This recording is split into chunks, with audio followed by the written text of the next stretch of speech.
Hola, buenos días. Mi nombre es Juan José del Álamo Venegas y hoy les voy a presentar la comunicación que hemos preparado, en este caso mis compañeras y yo, Beatriz Ricci Caballo, Cristina Manchado Nieto y Rocío Yuste Tosina, todos miembros de la Universidad de Extremadura y concretamente de la Facultad de Formación del Profesorado de Cáceres.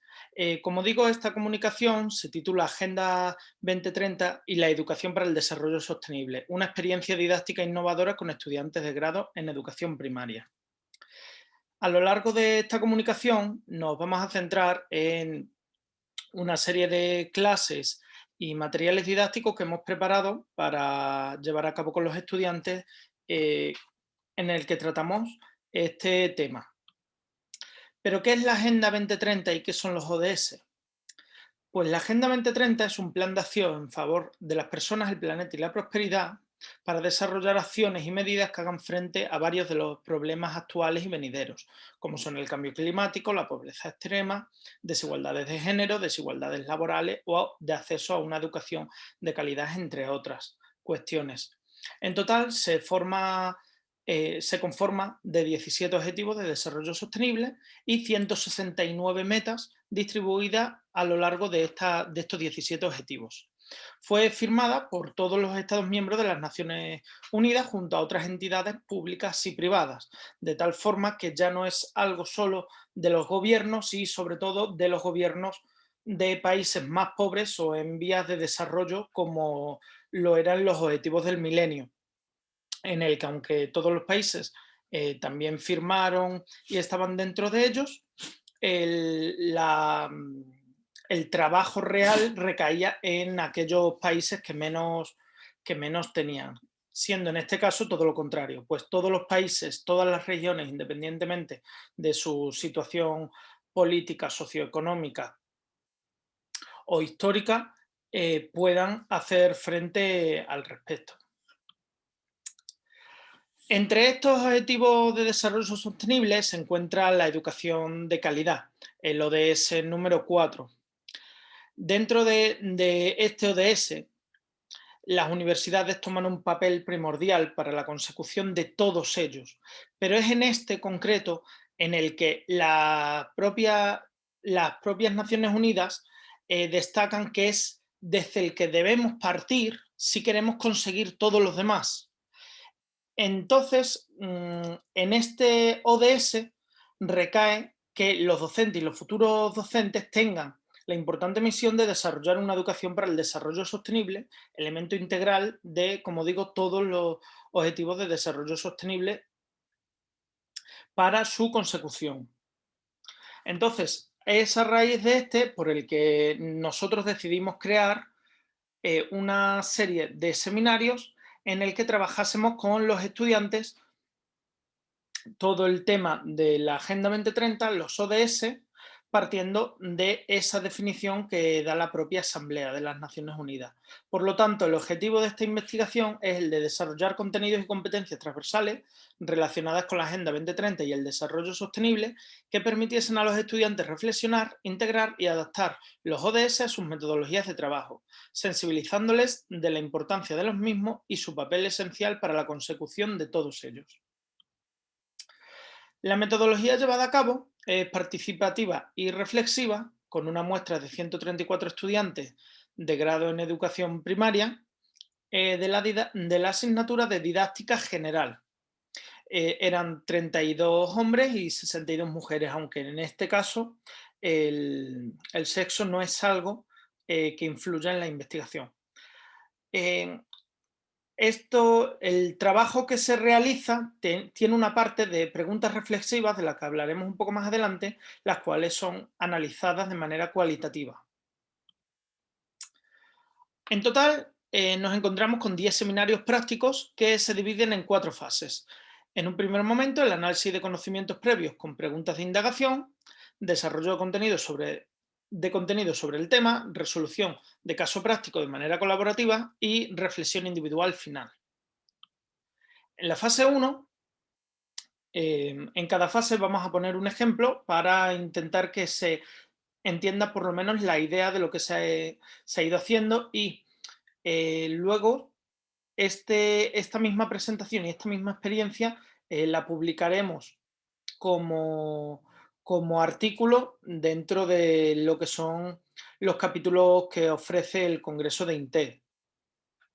Entonces, bueno, si alguien quiere leer más al respecto y mucho más detallado, allí tendría, o preguntándonos a nosotros. En cualquier caso, en la fase 1, un ejemplo sería: ¿qué harías para aportar tu granito de arena a la consecución de alguno de los ODS? Esta pregunta, por ejemplo, se hizo tras la explicación en el seminario anterior de la Agenda 2030 y por encima de los ODS, de tal manera que el principio de la clase partía de una reflexión sobre los ODS y sobre lo que cada individuo puede aportar a los mismos, sin necesidad de tener el poder de, por ejemplo, un gobernante. La fase 2 de del desarrollo de contenidos sobre el tema no deja de ser un poco de estado de cuestión en el que se desarrolla un poco de teoría de lo que se está hablando y de los temas que se están hablando en ese momento. En este caso es un ejemplo del seminario 6 en el que se habla de la Convención de los Derechos de la Infancia, en el que es un fragmento de una parte teórica del mismo. La fase 3, la resolución de caso práctico de manera colaborativa, sería una actividad que la mayoría de los casos es grupal y que se lleva a cabo para que ellos las realicen y luego reflexionen al respecto, que sería la fase 4. En este ejemplo del seminario 5 hablábamos sobre la perspectiva de género y, sin explicarles nada, siendo esta uno de los seminarios que salían un poco de la dinámica de las fases creadas, pero porque la actividad así lo requería, dividíamos al grupo en 4 subgrupos en el que se diferenciasen según si le gustaban hombres o mujeres, para dibujar completamente desnudo o desnuda cómo sería su pareja ideal, escribiendo 5 cualidades físicas que deba tener y 5 cualidades de su personalidad, llegando a un acuerdo entre los distintos miembros de ese grupo, para luego reflexionar sobre los estereotipos de género de manera grupal y ver otros vídeos al respecto. Esta actividad, la intención que tenía era sobre todo ver que teníamos unas ideas sobre la idoneidad y los cuerpos perfectos y la forma de ser perfecta de cómo serían nuestras parejas ideales,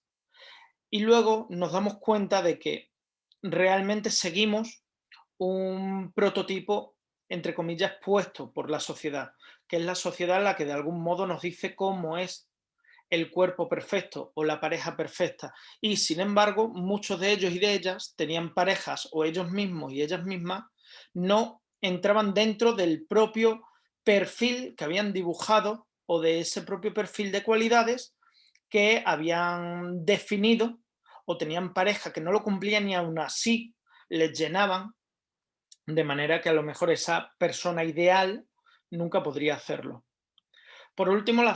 fase 4, que sería la de reflexión individual, tiene dos tipos. Bueno, esta es una pregunta para también tener el ejemplo del tipo de reflexiones que se pedían. Era: la concienciación es uno de los pilares fundamentales para el desarrollo sostenible y la lucha contra el cambio climático, la pobreza o la pérdida de biodiversidad en el mundo, entre otros. ¿Cómo trabajarías para despertar esta concienciación en los estudiantes más jóvenes de educación primaria? Como digo, existían dos tipos de reflexiones: uno que sería el cuaderno de reflexión, en el que se reflexiona sobre el seminario en general, es decir, todo lo que se ha visto a lo largo de esa hora de clase, se reflexiona al respecto al finalizar la misma. Y la reflexión final, que es una pregunta relacionada con el tema dado en ese día, pero muy conectada a situaciones reales que pueden tener o a las que pueden enfrentarse el día de mañana como docentes. Es decir, relacionadas a problemas cercanos, relacionadas a situaciones que pueden ocurrir en un colegio siendo ellos los responsables, como maestros y como maestras. Algunos resultados de estas reflexiones finales, voy a poner solo un par de ellas por ser un poco breve. En este caso sería el cuaderno de reflexión, en el que, como hemos dicho, reflexionaban sobre el seminario en general. Entonces, aquí, por ejemplo, un estudiante en el seminario 4 decía que le ha ayudado a pararse a pensar cómo las noticias repercuten en el día a día, cómo desde algo tan sencillo como una clase hasta algo más complejo puede haber ciertas noticias falsas que pueden crear confusión, que pueden provocar incluso conflictos, por lo que no deben creerse todo lo que leen y tienen que desarrollar ese pensamiento crítico para contrastar todo aquello que ven, escuchan o leen. O en el seminario 5, en el que reflexiona sobre las personas transexuales, cómo se pueden sentir y cómo puede encontrarse ante una situación en la que tenga un estudiante que sea una persona transexual o que se identifique con otro género, con otra identidad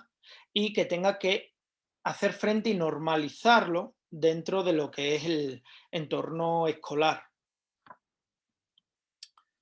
Sobre las reflexiones generales, esta sería otra de las preguntas que se realizó. En la actualidad, ¿consideras que existe la igualdad de oportunidades en la educación en España y fuera de nuestro país?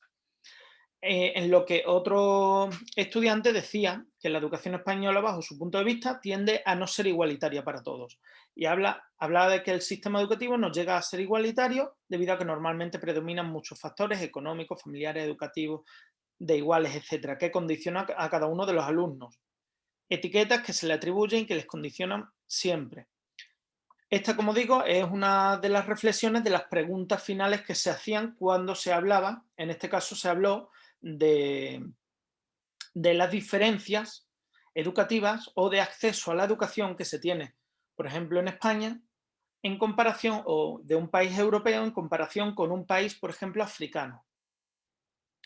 Y el ejemplo que puse antes, que no lo he dicho, estaba relacionado sobre una clase de pensamiento crítico y de fake news, sobre todo aquello que muchas veces leemos, que creemos y que no corroboramos si es cierto, si son medias verdades, si son medias mentiras o son completamente falsas. Por último, este es otro ejemplo de una de las últimas preguntas, que esta fue más general de lo que fue los seminarios de la asignatura de didáctica general, en el que otro estudiante decía que cree que los seminarios de didáctica le han servido para darse cuenta de que no todos los niños reciben una educación ni tienen unos derechos, además de que tienen que conocer la importancia de un buen uso de redes y demás. Esto es muy importante, ya que todos deberíamos tener la misma igualdad de condiciones y no denigrar a las demás personas porque sean diferentes a nosotros. También le han hecho de reflexionar sobre los ODS, que no son tan escuchados en el día a día y que tienen que ver con los problemas que existen a día de hoy, y que debemos hacer algo para que estos objetivos se cumplan y que los problemas puedan dejar de serlo. Es decir, podemos concluir, estos han sido pequeños fragmentos, pero de haberlos puesto todos, obviamente se hubiera alargado muchísimo más, pero nos lleva a concluir que este tipo de trabajo de temas transversales, como pueden ser muchas de las cuestiones que posee la Agenda 2030 y la educación para el desarrollo sostenible, les han permitido hacer autorreflexión sobre cuestiones de la Agenda 2030 y de la EDS no planteadas anteriormente, y al mismo tiempo sensibilizarle en otros temas transversales relacionados que, una vez seas docente, observarán y desarrollarán de manera más activa en sus clases. Estas conclusiones también están apoyadas en muchas otras respuestas. Todas estas respuestas fueron evaluadas con su correspondiente nota y la gran mayoría se movían en esta línea. Y que junto a la otra investigación que hemos presentado en el Congreso se complementan a la perfección para ver que efectivamente ha habido un cambio entre un antes y un después de estos seminarios y del desarrollo de estos temas transversales. Muchas gracias por su atención y solo me queda decir que esta comunicación se ha realizado gracias a una ayuda para la formación de investigadores predoctorales de la Junta de Extremadura y el Fondo Social Europeo, en este caso a mi persona. Muchas gracias y espero que les haya resultado interesante.